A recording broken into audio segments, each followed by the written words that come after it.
தாராபுரத்தில் ஸ்ரீ ஐயப்பன் திருக்கோயில் மண்டல பூஜை 4ஆம் நாள் விழாவை முன்னிட்டு கேரள மாநில கோவில்களில் நடைபெறும் தாளப்பொலி ஊர்வலம், திருவிளக்குகளை ஏந்தியவாறு பெண்கள், பெண் குழந்தைகள் ஐயப்பன் உற்சவமூர்த்தியை தொடர்ந்து வீதி உலா ஊர்வலம். திருப்பூர் மாவட்டம் தாராபுரத்தில் உள்ளது அருள்மிகு ஸ்ரீ ஐயப்பன் திருக்கோயில். கேரள மாநிலம் சபரிமலையில் உள்ள ஐயப்பன் திருக்கோவிலுக்கு செல்ல இயலாத நிலையில் உள்ளவர்கள் அதற்கு அடுத்தபடியாக தாராபுரத்தில் நூற்றாண்டு பழமையான இத்திருக்கோயில் சன்னதிக்கு வந்து சென்றாலே சபரிமலை சென்றதற்கு ஈடான பலனை பெறலாம் என சபரிமலை சன்னிதானத்தின் பிரசன்ன தாராபுரம் ஆலயத்திற்கு கடந்த 20 ஆண்டுகளுக்கு முன் விஜயம் செய்து பூஜைகள் நடத்தி பிரசன்னம் பார்த்து இதை அறிவித்து மகரஜோதி வழிபாடு நடத்தி சென்றார் என்பது வரலாறு.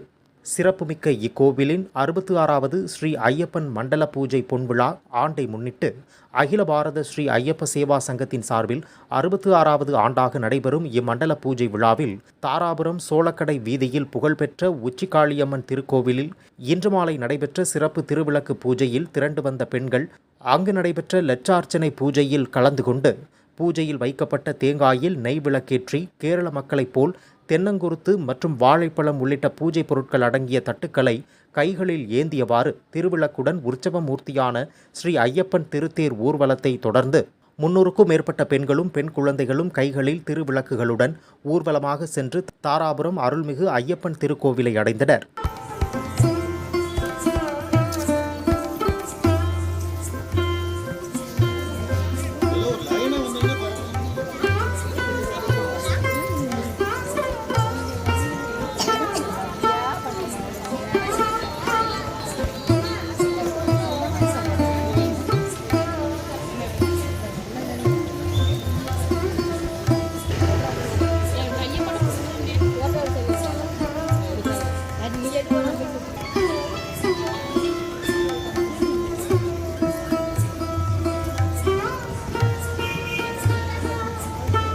அங்கு திருத்தேரில் எழுந்தருளிய உற்சவ மூர்த்தியான ஐயப்பனுக்கு கோவில் குருக்கள் மற்றும் வழிபாட்டு குழுவினர் பூரண கும்ப மரியாதையுடன் ஐயப்பனை வரவேற்றனர்.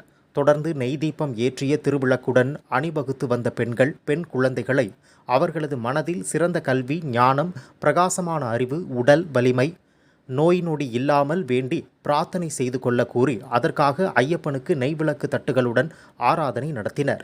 இந்த நெய் திருவிளக்கு ஊர்வலம் மற்றும் பூஜையில் கலந்து கொள்ளும் பெண்கள், பெண் குழந்தைகள் தங்கள் மனதில் என்ன நினைத்து சபரிமலை சாஸ்தாவை வேண்டிக் கொள்கிறார்களோ அது நினைத்தது நினைத்தபடியே நிறைவேறும் என்பது ஐதீகம். தொடர்ந்து வருகை தந்த பக்தர்கள் அனைவருக்கும் ஐயப்பன் கோவில் பிரசாதம் வழங்கப்பட்டது.